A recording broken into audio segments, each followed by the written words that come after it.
রোজার মাস চলছে, তাই সকাল সকাল মাঠের কাজগুলো গুছিয়ে তুলতে হবে। তা না হলে একটু বেলা হলে ঘাস কাটতে বা মাঠের কাজ করতে বেশ কষ্ট হবে। তাই খুব সকাল সকাল মাঠে আসলাম, কিন্তু বিপত্তি হলো প্রচুর পরিমাণ শিশির ছিল ঘাসে। ঘাস ভালোভাবে কাটা যাচ্ছিল না, তাই শিশিরগুলো মেরে নিলাম। এবং বলে রাখা দরকার, আমাদের কিন্তু প্রতিদিন 2 ভ্যান ঘাসের প্রয়োজন হয়। 2 ভ্যান ঘাস থাকলে পশুগুলো খুব ভালোভাবেই থাকতে পারে। কিন্তু বিপত্তি হলো, আমার আঙ্গুলটা এত বেশি কেটে গেছে যে আমি কোনো কাজই স্বাচ্ছন্দ্যে করতে পারছিলাম না। তাই বকুল কাকার সহায়তা নিচ্ছিলাম। আলহামদুলিল্লাহ, বকুল কাকাও আমাকে প্রচুর পরিমাণে সহায়তা করছিল। যাই হোক, আমার 10টার মধ্যে 1 ভ্যান ঘাস অবশ্যই প্রয়োজন, কারণ 10টায় আমাকে গরুর দুধ দহন করতে হবে।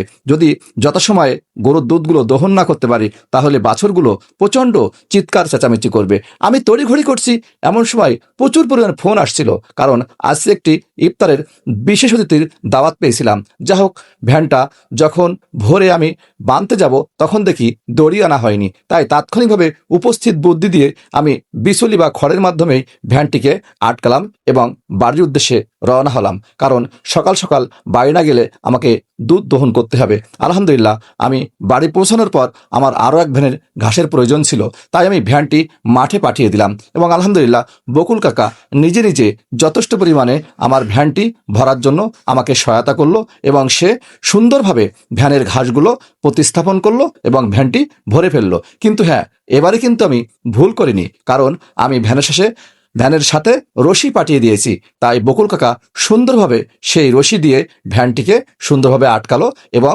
আমার বাড়ির উদ্দেশ্যে রওনা হলো। যাক, প্রতিমধ্যে বকুল কাকার সাথে দেখা হলো।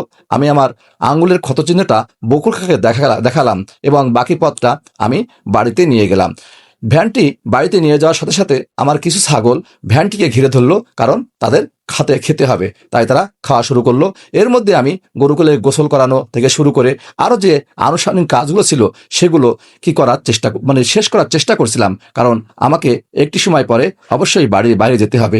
গোবর পরিষ্কার থেকে শুরু করে এবং মাঝখানে যে নান্দার মাঝখানে যে অপরিষ্কার স্থান আছে, সেগুলো পরিষ্কার থেকে শুরু করে সব কিছু আমি একা একা করতে শুরু করলাম। কিন্তু হঠাৎ করে আমার ছাগলগুলো বেশ আমাকে বিরক্ত করছিল, তাই ছাগলগুলোকে আটকানোর চেষ্টা করছিলাম।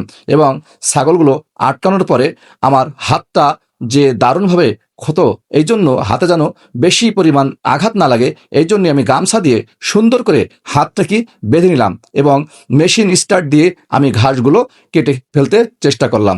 এবং আলহামদুলিল্লাহ, আমি মোটামুটি ভালোভাবেই ঘাসগুলো কাটছিলাম এবং কেটে ফেললাম। তারপরে আমি গরুগুলোকে খাতে দেওয়ার চেষ্টা করলাম, কারণ এখনই আমাকে গাই দহন করতে হবে। যা হোক, ভালো থাকবেন, ধন্যবাদ সবাই।